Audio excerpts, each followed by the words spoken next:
Hey everyone, welcome back to our channel. Today we're diving into a fascinating topic, the memorable, the infamous, the sometimes regrettable but always entertaining intersections between alcohol and sports. From legendary celebrations that have become the stuff of sports lore to those incidents that maybe, just maybe, someone should have stopped filming. We've got it all covered. We're talking champagne-soaked locker rooms, beer-soaked victory parades, and legendary tales of athletic consumption that probably involve some embellishment. But hey, that's part of the fun, right? So, grab your beverage of choice, responsibly of course, settle in, and get ready to explore 10 crazy times alcohol and sports collided. 1986, the year Ferris Bueller took a day off. Top Gun ruled the box office. And the New York Mets, well, they ruled baseball. This wasn't just any World Series win. This was a team known for their, shall we say, personalities, and their post-championship celebration was one for the history books. Key players were spotted still going strong well into the wee hours. There were legendary stories of players disappearing into the night only to reappear covered in shaving cream and champagne. It cemented their place in baseball history, not just for their on-field accomplishments, but for capturing that feeling of pure, unadulterated, champagne-soaked victory. Okay, let's address the elephant, or rather the very large, very full beer cooler in the room. Wade Boggs, legendary third baseman for the Boston Red Sox, is as well known for his alleged beer consumption as he is for his Hall of Fame-worthy career. The story goes that during a cross-country flight, Boggs consumed, are you ready for this, 107 beers, 107. Now, Boggs himself has never confirmed nor denied this feat, which just adds to the legend. True or not, the story has become part of baseball folklore, the kind of tale you tell at a bar, eyes wide with disbelief. Boston knows how to party, especially when it comes to their beloved sports teams. In 2011, after decades of heartbreak, the Boston Bruins brought home the Stanley Cup, and the city let loose. The victory parade was a sight to behold. Millions of fans lined the streets, and the players riding high on the iconic duck boats were more than happy to share their joy and their beverages. Beer flowed freely, raining down on the crowds, the players, probably even the duck boat drivers. We're heading down under for this one, folks, to the land of sunshine, surfing, and apparently legendary beer-drinking cricketers. David Boone, the mustachioed Aussie batsman, was known for his prowess on the pitch and his, well, let's call it stamina, off of it. The legend goes that during a flight from Sydney to London, Boone consumed a record-breaking 52 cans of beer. Now, I'm not sure how accurate this story is or how anyone kept track, but it's become part of cricket lore. And it kind of makes you wonder, what exactly were they serving on those flights back in the day?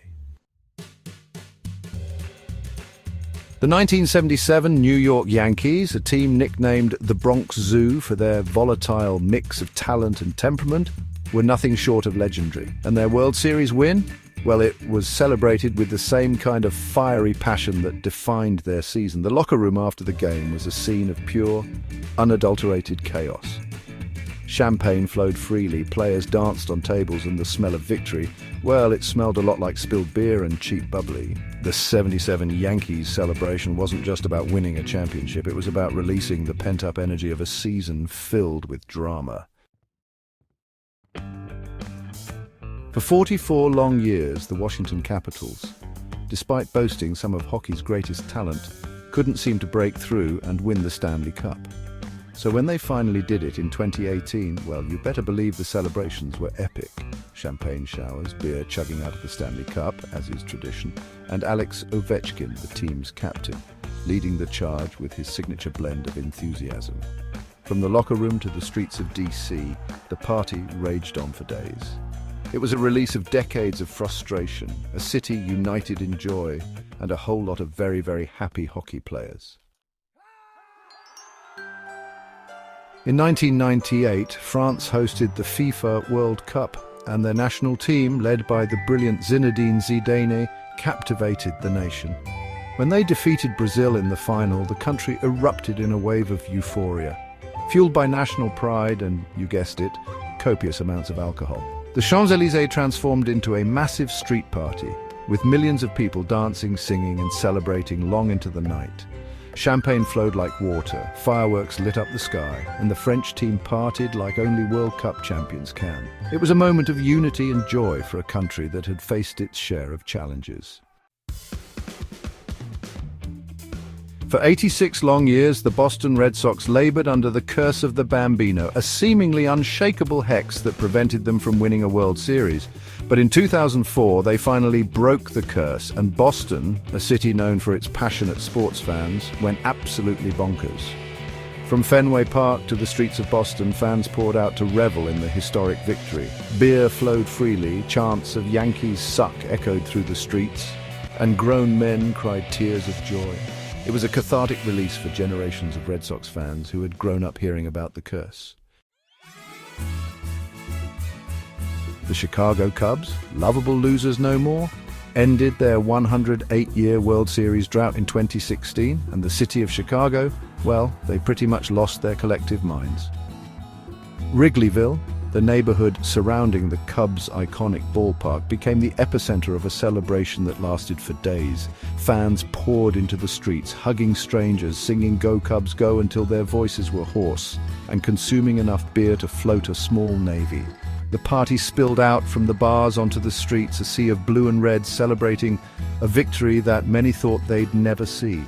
It was a moment of pure, unadulterated joy, a city united in their love for their team. In 2019, the Toronto Raptors, led by Kawhi Leonard's stoic brilliance and Drake's sideline enthusiasm, brought Canada its first NBA championship. And Toronto, a city known for its multiculturalism and love of basketball, celebrated with a passion that transcended borders. The streets of Toronto transformed into a giant block party, with fans from all walks of life dancing, singing, and waving Canadian flags. Champagne flowed, Drake probably released a commemorative album, and the CN Tower was lit up in Raptors red and black. It was a moment of national pride, a celebration of a team that had captured the hearts of a nation. Thanks for watching. If you enjoyed this video, make sure to give it a thumbs up and subscribe for more interesting content. We had a blast taking a look back at these wild celebrations and infamous incidents. It's a reminder that sports, at their best, are about more than just wins and losses. They're about passion, community, and sometimes, a little bit of letting loose. Let us know in the comments which intersection between alcohol and sports you found the most memorable.